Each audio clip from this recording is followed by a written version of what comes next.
Esa historia, su contexto, las consecuencias políticas que tuvo, que fueron relevantes a mediados del siglo pasado, ¿no es verdad?, están relatadas en este libro. Se llama La Generación Fusilada. ¿Lo muestro ahí? Ahí está. Y ahí está el autor, Emiliano Valenzuela, que está sentado al frente mío. El subtítulo o la bajada, Memorias del Nazismo Chileno, 1932-1938.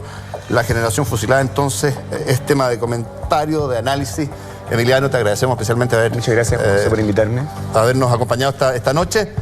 Nos vamos a meter en esta historia de ese 5 de septiembre brutal, sanguinario, como decía yo, pero antes hagamos lo que es relevante y lo que tú más haces tal vez en este libro, que es una semblanza de quiénes son, cómo nacen, qué pretenden estos nazistas chilenos que no tienen mucho que ver, aunque tuvieron alguna relación con los nazistas alemanes.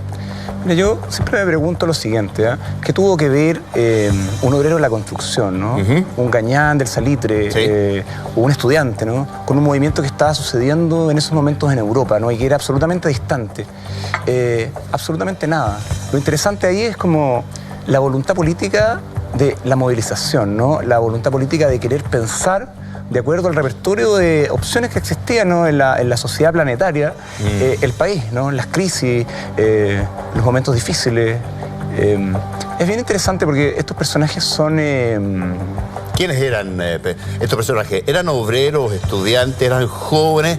¿En qué les estaba pasando? Esto parte como movimiento antes, evidentemente, del año 38, pero no muchos años antes. No, el detonante del nazismo, lo conversamos antes de iniciar, en Chile es la crisis económica brutal que en Chile repercute de manera extraordinaria del año 29.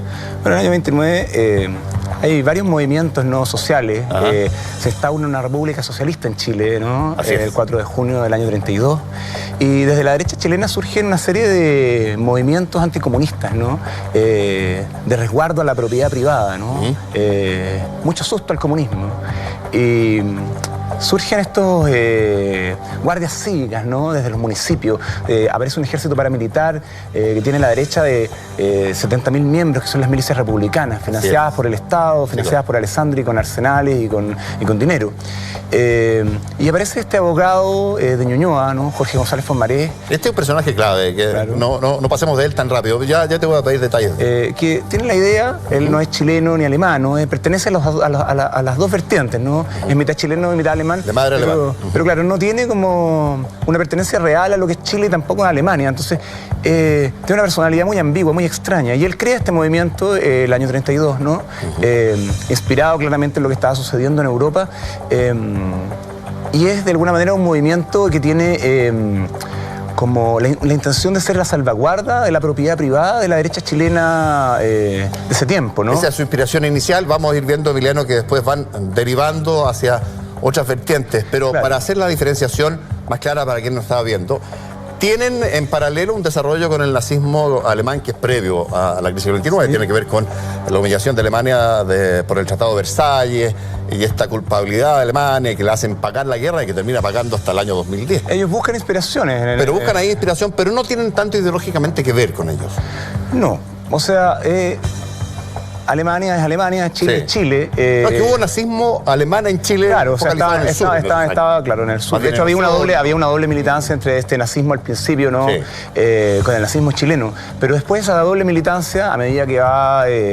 porque bueno, está esta crisis económica, ¿no?, que estamos hablando. Y hay como toda una crisis de gobernabilidad en Chile, ¿no? Y aparecen todos estos movimientos nacionalistas que son absolutamente maniqueos y que dicen ser la solución definitiva a la crisis económica. El nazismo dice, bueno, solamente el nazismo salvará a Chile, ¿no? Y la derecha chilena, los círculos juveniles de derecha, se meten en este movimiento, no lo apoyan, le dan plata al principio, esto les permite arrendar un cuartel, tener propaganda en las radios, en distintos medios de prensa, ¿no? Arrendan una página en un diario, tienen un periódico propio, pero después cuando viene una tranquilidad gobernativa con Alessandri, ¿no? La gente de derecha que primero apoya este movimiento se va del nazismo y se empieza a polarizar el sistema político, ¿no? El Partido Comunista decide dejar como esta política primera, ¿no?, de la revolución inminente y violenta, y buscar alianza con los partidos de centro. Y la derecha empieza a endurecer flanco en torno a la represión, ¿no? Apoyada por carabineros, por investigaciones, y se empieza a ver una polaridad muy clara en el sistema político. político. Entonces, este nazismo que primero estaba con la derecha, se da cuenta que no puede tener estas... no puede como cooptar las simpatías derechistas y se va a cooptar las simpatías, a cooptar las potencialidades que tiene la izquierda.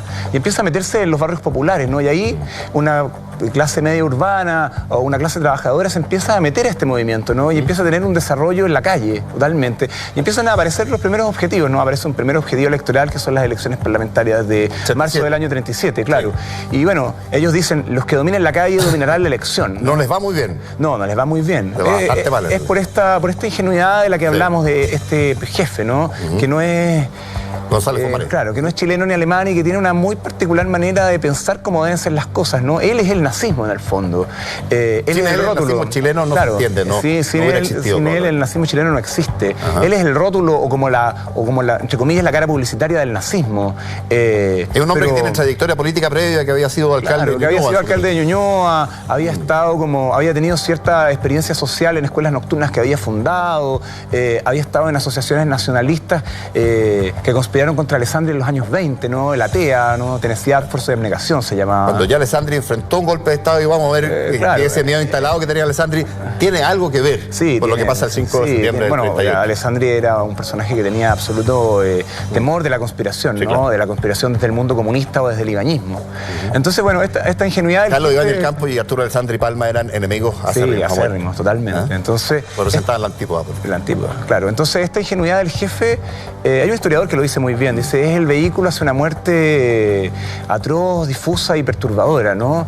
Y eso es Jorge González, el rótulo publicitario. Pero a medida que va pasando el tiempo, ¿no? En el trance que este sistema político se va polarizando, ¿no? Y el nazismo tiene estos objetivos de cooptar las potencialidades de la izquierda, aparece una gran masa de militantes jóvenes, ¿no? Correcto. De gente de clase baja, que le da un espíritu muy interesante al movimiento, ¿no? Tú lo veis fotos, por ejemplo, y aparece gente morena, ¿no? Que hasta absolutamente rompe el paradigma de la idea de nazi que tiene la gente común cuando ve las películas, ¿no? Exacto. Y no se desarrolla un antisemitismo relacionado con lo racial, ¿no? Sino que tiene un carácter antiimperialista y anticapitalista, ¿no? Ellos ven... tiene una crítica profunda con lo que es el capitalismo internacional, ¿no? La especulación financiera. Entonces ellos tienen esta crítica, ¿no? Y la instalan, pero la instalan desde una ingenuidad absoluta, o sea, como te lo decía al principio, sí, claro. Que tiene que ver este obrero del salitre, que tiene que ver esta persona pobre, que tiene que ver este estudiante con un movimiento que está pasando en Europa. Lo interesante es el valor de la propuesta, ¿no? ¿Cómo quiero pensar yo al país, ¿no? Buscar las opciones disponibles en el panorama internacional. Emiliano, vayámonos metiendo en lo que fue probablemente tal, hemos mostrado algunas imágenes ya. Esta matanza del 5 de septiembre, la matanza del Seguro Obrero del 5 de septiembre de 1938, en un país que era gobernado, tú lo has mencionado más de una vez, ya en su última fase terminaba el gobierno de Arturo Alessandri Palma y se acercaban las elecciones presidenciales. En ese contexto, ahí se inserta la acción que deriva o termina en lo que se conoce como la matanza del Seguro Obrero, que es, dicho sea de paso, la actual sede del Ministerio de Justicia, ahí a 20, 30 metros de la Moneda. ¿Qué pasa esa mañana en torno al mediodía empieza a ocurrir? Esto empieza mucho antes, es bien curioso, porque yo te digo, bueno, ellos empiezan a cooptar las potencialidades de la izquierda, ¿no?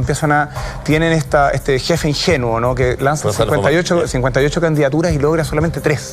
En las municipales del año anterior. En las parlamentarias, en realidad. Y bueno, tiene los diputados nazistas, ¿no? Tienen una labor de fiscalización muy fuerte con el gobierno, ¿no? Entonces denuncian la corrupción, ¿no? De investigaciones, de carabineros. De hecho, es muy curioso constatar que personajes que estaban denunciados por los nazistas son posteriormente los que toman parte en la masacre, ¿no? Y te das cuenta que ahí hay un desquite claro, ¿no? Entendido de quienes dan las órdenes. Claro, de quienes dan las órdenes y quienes están involucrados. Mátenlos a todos, es una frase que pasó en la historia. Ellos denunciaron al general Arraegada, por ejemplo. Humberto Arraegada, general director de Carabineros. Por usar caudales públicos, no sé, para construir su casa, por ejemplo. O, no sé, al sobrino de Alessandri, ¿no? Waldo Palma, por comprarse un auto con caudales públicos también. Entonces, había mucha gente que ya les tenía sangre en el ojo, ¿no? Ellos decían ingenuamente, ¿no? Que eran como una cuadrilla juvenil bromista que le jugaba o que le hacía estas jugarretas al presidente, ¿no? Y jugarretas que finalmente o trágicamente se tomaron en serio, ¿no? Se pusieron muy serias ese día, porque esto era parte de una operación mayor, entiendo, corrígeme si no es así, Emiliano. Ibáñez llega del exilio, ¿no? Quiere ser presidente de la República, ¿no? Quiere agarrar el apoyo de los grupos escindidos del Frente Popular y quiere ser el candidato, él quiere ser el candidato del Frente Popular. Que termina siendo Pedro Aguirre Cerda. Pero hay una pugna, ¿no? ¿Quién va a ser el candidato de la oposición? Era el menos frentista popular de todos, Pedro Aguirre Cerda. Pero bueno. El menos frentista popular de todos, pero bueno, termina siendo Pedro Aguirre Cerda. Ibáñez, tiene el apoyo inicial de estos nazistas, ¿no? Pero Ibáñez los desprecia al principio. Dice, bueno, yo soy democrático, soy antifascista, ¿no? Entonces él quiere cooptar todo lo que es el apoyo del Frente Popular con estas declaraciones, y el nazismo empieza ahí a transar su identidad, ¿no? A renegar de estas simpatías primarias que tuvieron con el nazismo alemán, con el fascismo italiano, y empiezan a decir, bueno, nosotros nos declaramos completamente de oposición, nos declaramos alineados a la izquierda, nos declaramos anti-Alessandro, pro-democrático, claro, y ellos son absolutamente antiderecha al final. Antiderecha, sí. Y terminan ahí combatiendo contra eso que tú dices y haciendo polémica, clave, ¿no? para explicar, creo yo, Emiliano, lo que pasa ese 5 de septiembre, porque tiene que ver con una maniobra mayor que intentaba explicar, implicaba la toma de las casas centrales de la Universidad de Chile ese día, 5 de septiembre, la sede del Seguro Obrero, que es el Ministerio de Justicia actual, una radio Juque, creo, sí, y volar algunas torres de alta tensión. Pero ocurre lo de la Universidad de Chile, lo del Seguro Obrero, y ahí sigue esta historia del lo que pasa es que, bueno, Ibáñez se da cuenta que no puede ganar la presidencia, ¿no? Con estos pequeños apoyos que tiene, ¿no? Y la oposición queda dividida ante la elección presidencial de octubre del año 38. Por un lado está Gustavo Santamaría, que tiene todas las posibilidades de ganar, el mago de las finanzas, el ministro último de Economía y Hacienda de Alessandro, su delfín. El último pirata del Pacífico, le dicen, ¿no? El ministro del hambre también. Bueno, claro, todos estos son epítetos que le inventan los nazistas también, ¿no? Que tenían como una lucha enconada con él, ¿no? En las manifestaciones, entonces siempre lo denostaban una serie de personajes del mundo alessandrista. Esa era la elección presidencial. Gustavo Santa María, Frente Popular, Pedro Aguirre Cerda y Carlos Ibáñez del Campo. Entonces, los nazistas buscan la unidad de la oposición, ¿no? Hacen una serie de estrategias, siguen una serie de estrategias, no sé, donde tú ponen una bomba en el Congreso Nacional, en la Palmera, y Jorge González dispara su revólver dentro del Congreso, ¿no? Correcto. Y así buscan buscan que la policía pase a llevar su fuero parlamentario y conseguir en torno a eso una victimización que aún en la oposición en torno a Ibáñez, que no lo logran, y bueno... Y ven a acercarse la elección, y ganaba seguro, claro, y ganaba Santa María, que tenía el apoyo del Partido Conservador, del Liberal, claro. Entonces deciden hacer un golpe de Estado contra Alessandri, ¿no? Y sublevar a las tropas, ¿no? Que el ejército se subleve contra Alessandri, y los nazistas hacer la distracción, crear una suerte de caos ahí. Claro, un caos en la ciudad, ¿no? Que obligara al ejército a derrocar a Alessandri y poner en su lugar a Carlos Ibáñez. Pero Carlos Ibáñez desautoriza este alzamiento, ¿no? Carlos Ibáñez nunca se decide finalmente, y hay una serie de conversaciones ambiguas entre los nazistas y el ejército, ¿no? Unas conversaciones muy ingenuas, además, que no tienen como una concreción real, que no se sabe. Por ejemplo, el enlace no desaparece ese día por Iván Clavel. Entonces, lo que pasa finalmente es que el ejército no se subleva a favor de Ibáñez. Ibáñez se entrega, ¿no?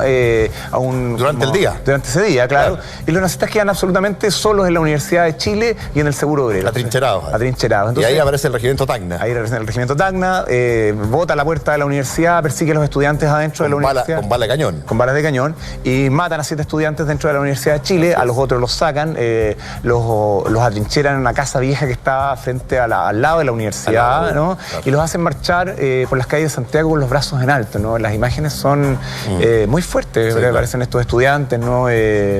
Carlos Droguet lo dice de una manera muy, muy fuerte. Dice algo como, había un hombre de la tropa asesinado y los revoltosos, todos estudiantes, parecía que habían muerto, dicen en la novela Los asesinados del Seguro Obrero. Es muy interesante este punto, porque yo me digo, ¿por qué Carlos Droguet, ¿no? Que fue alguien de una vereda política muy opuesta a los nazistas, quiso escribir esta historia, ¿no? Hasta el final de su vida, ¿no? Fue alguien al que Salvador Allende le dio el Premio Nacional de Literatura incluso. Sí. Porque él quiso desentrañar esta sangre, ¿no? Quiso narrar esta sangre. En la explicación del libro al principio dice, esta historia roza apenas la política, pero profundiza en la historia de nuestros muertos y de nuestra tierra. Es una imagen muy linda, ¿no? Hay muchos correlatos en Chile, ¿no?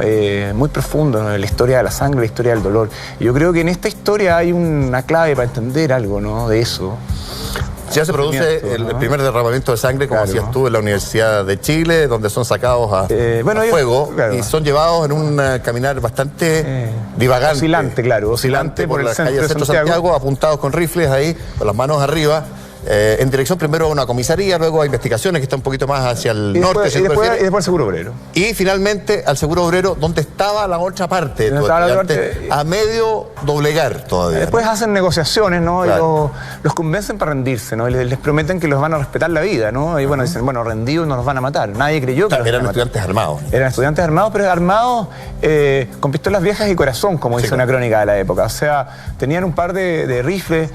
Hay una metralleta que les da el general Ibáñez, ¿no? Que es como el arma más moderna que tienen, ¿no? Pero no la usan nunca, o sea, lo que hacen es tirar bombas de ruido desde el sexto piso para arriba, abajo, y cada vez que tiran una bomba dicen, guarda abajo, ¿no? Y los carabineros salen arrancando, claro, avisan, ¿no? Por eso digo que eran personajes que tenían toda esta ingenuidad, ¿no? Correcto. Pensando que los iba a apoyar un golpe, que los iba a apoyar el ejército, ¿no? Hay una cosa ahí que habla del carácter de ellos, ¿no? Muy cándido. Finalmente eso no sucede. Alessandri los toma muy en serio, ¿no? Todas estas cosas que ellos habían denunciado de alguna manera toman cierto valor ahí, ¿no? Cierto valor terrible. Y se da la orden, ¿no? Se los toma tan en serio, y ahí te quiero preguntar qué rol tiene Alessandri, que nunca paga un costo político por este tema. Claro, bueno, siempre sucede... Es que le ordena a Humberto Reagada, so pena de pasarle el tema al ejército, digamos, que él le solucione el problema entre las 4 o 5 de la tarde. Claro, que ahí está la orden, ¿no? ¿Por qué tenía el temor de que esta confabulación creciera? Ahí, bueno, claro, que llegara la noche, se uniera al regimiento, que pasaran más cosas, y él quería que la cosa se solucionara. Bueno, porque Alessandri, según lo que yo he podido recabar o investigar, nunca da la orden tácita, nunca dice mátenlos a todos, ¿no? Le da la orden de solucióneme la cuestión mi general a un funcionario oscuro, ¿no? A un funcionario que ya tenía antecedentes en otras matanzas, ¿no? En Ranquil, por ejemplo. Sí. Entonces, ahí está la ambigüedad de la orden, ¿no? Que se ejecuta con el presidente de la República a pocos metros, ¿no? Que es una responsabilidad política obvia, que no se... que se somete a la típica impunidad que hay en Chile. O sea, Alessandri no sale ni siquiera mencionado en el proceso, ¿no? Aparece contra Humberto Reagada y los funcionarios de Carabineros que resultan responsables. Reagada pasa un año y medio en la cárcel, claro. Se corta el hilo por la parte más delgada. Hay un indulto general a todos, ¿no? A los que están involucrados a los nazistas y a los que están involucrados en la matanza un año después. Claro. Alessandri sigue mencionado, entiendo, en la comisión investigadora que hubo en la Cámara de Diputados, pero el informe fue rechazado porque Alessandri tenía mayoría en esa Cámara. Sí, bueno, había un ministro en visita que era amigo de Alessandri al principio, entonces hay como dos procesos del Seguro Obrero. Bueno, y en eso, Emiliano, se produce directamente esta ingenuidad, se entregan, mandan un par de negociadores de los chicos que venían de la Universidad de Chile a decirles que se entreguen y qué sé yo. Claro, los apostan en la escalera, los hacen bajar. Acceden, le ponen la acción, entregan las armas. Bajan y los fusilan a todos en el descanso. Y los fusilan a todos. Entonces, claro, brutal. La imagen es muy fuerte porque es un lugar estrechísimo, ¿no? Tú te imaginas una oficina, ¿no? Un lugar público donde esto ocurre entre 2 pisos del Ministerio de Justicia, entre el cuarto y el sexto. Claro, entre el cuarto y el sexto, ¿no? Entonces empiezan imagínense ustedes 2 tramos de escalera. Botan a la gente, o sea, tiran a la gente por los agujeros de la escalera, ¿no? Hay un repaso después, hay un saqueo, ¿no? Las roban, les cortan las manos para robarles los anillos. Es bien perturbador, ¿no? Y hay un remate finalmente. Y hay un remate, claro, a corta distancia, con armas cortas y con bayonetas, ¿no? Y después las escenas en la morgue, que son terribles, porque la gente se empieza a enterar, empiezan a correr los rumores por la ciudad, ¿no? Se trata de escamotear la verdad, ¿no? El Mercurio miente. Dice que los nazistas se asesinaron entre ellos, ¿no? Que la policía los usó de escudos. Eso fue mucho después. Claro, eso fue mucho después. No, pero es como bien transversal, o sea, ellos dicen que los nazistas se asesinaron entre ellos, que las balas que encontraron en los cuerpos no eran de carabineros, ¿no? Correcto. Sino que eran de los mismos revólveres que ellos usaron para sublevarse ese día. Es una imagen que debe haber sido espeluznante. La imagen de la morgue es terrible, ¿no? Porque hay relatos que lo cuentan, ¿no? Y son relatos tristísimos, ¿no? De padres, de hermanos, de novias. De hecho, hay una imagen, ¿no? Hay un diputado que Alessandri pide como un recurso de excepción, ¿no? Como un toque de queda en ese momento. Entonces, unas facultades extraordinarias. Y hay un diputado oficialista que le toca defender esas facultades extraordinarias ante el Congreso. Sí. Y hay una escena muy impresionante que él relata, ¿no? Se llama Ricardo Guassart, ¿no? Picotón, que es la historia de una derrota, lo escribe. Sí. Y dice que abajo ve a los políticos, ¿no? Pero arriba, en la parte alta del Congreso, están las madres, las hermanas, los parientes, ¿no? Y todos están llorando, ¿no? Y él dice, bueno, la gente parece saber más de lo que pasa en la calle que nosotros, ¿no? Ellos son la sangre. Y ahí en ese momento me doy cuenta que la derecha estaba derrotada en la elección, ¿no? Porque esa es la consecuencia consiguiente. O sea, Jorge González desde la cárcel nos entrega el día siguiente de la masacre del Seguro Obrero, ante la indiferencia de Ibáñez, ¿no? Ibáñez no desautoriza y tampoco mueve un dedo por la elección, o sea, no apoya al Frente Popular, no deja a sus partidarios de libertad de acción solamente. Se baja. Se baja, pero hace un gesto muy chueco, ¿no? Que es decir, bueno, yo dejo a mis partidarios de libertad de acción, no tomo una decisión específica, ¿no? Que sí la toma el jefe nazista, dice... Nos estamos saltando un poquito porque ya te está yendo la elección presidencial. Es que es consiguiente, o sea, es la consecuencia directa. Me falta... ¿qué le pasa políticamente a Alessandri, que sin duda escuchó todos los tiros que estaban a 30 metros de él? ¿Y quién dio finalmente respecto de eso la orden de mátenlos a todos? ¿Se llegó la orden de ¿Fue Arriagada, fue el coronel, no me recuerdo el apellido? El coronel González. Mira, eso nunca está explicado claramente, o sea, nunca se dice claramente en el proceso, ¿no? La gente se echa la culpa unos a otros, ¿no? Había un coronel y un comandante carabineros a cargo. El coronel Pessoa, el comandante González, etc. Ellos se echan la culpa mutuamente, ¿no? Hay como... esa típica cosa, ¿no?, que pasa con los funcionarios oscuros, ¿no? Esta burocracia rara, esta cosa de salvarle el pellejo al patrón, ¿no? Entonces no se sabe a ciencia cierta lo que sucede ahí o quién específicamente de ellos, ¿no?, como funcionario decide ejecutar la orden. Lo que sucede en un minuto es que se usan las armas y se mata a la gente y la gente empieza a caer a las escaleras y muere de una manera humillante y terrible, ¿no? Sin justicia, sin ningún tipo de redención. Ahora, yo te preguntaba, ¿qué le pasa después de esto a Alessandri? Y personalmente no le pasa nada, pero políticamente sí. Bueno, él pierde todo. Su proyecto político se acaba. Su delfín se acaba, o sea... Su delfín, que era Gustavo Rosa Santamaría, que era el candidato, que era el que iba a ganar. Pierde la elección, ¿no? Pierde en razón de este episodio, fundamentalmente. O sea, claramente Alessandri da la orden. Pedro Iglesias. Claramente Alessandri da la orden, pero no la da como se dice, no es la frase del mátenlos a todos, ¿no? Es esta cosa ambigua, ¿no? Sí. Es como siempre funciona la represión, ¿no? Ese poder oscuro funciona con dimes y diretes, funciona por detrás, funciona nunca de frente, ¿no? Eso es lo más terrible de esos personajes, que son ambiguos, que son oscuros, son asesinos, ¿no? ¿Cómo marcó la historia política de Chile sin este episodio, sin este protagonista? No eran necesarios los gobiernos liberales, o sea, radicales, si no hubieran estado... Hubiera sido otra la matanza del Y bueno, nadie después se acordó más de la masacre después de los años 50, o sea, en la época de Ibáñez, ¿no? Muchos de los nazistas que estuvieron en esto, después fueron ministros de Ibáñez, ¿no? Óscar Jiménez, Sergio Recabarren, incluso algunos terminaron como... Es muy interesante lo que pasa después con algunos, no sé, hay uno que termina, por ejemplo, como ministro de Salvador Allende, ¿no? Como ministro de Salud. Hay otro que cae preso, ¿no?, por apoyar la Unidad Popular y termina torturado en un barco de la Compañía Sudamericana de Vapores, ¿no? Tienen historias muy particulares. Saltó para todos lados. Sí, saltó para todos lados, pero son vueltas no tan extrañas algunas. Emiliano, se nos fue volando el tiempo, ha sido una conversación particularmente interesante de este episodio, o sobre este episodio que está graficado en este libro, que es fue particularmente relevante en nuestra historia política, así que no me queda más que agradecerte una vez más. Oye, no, gracias a ti. ¿Te gustó? Sí. Qué bueno.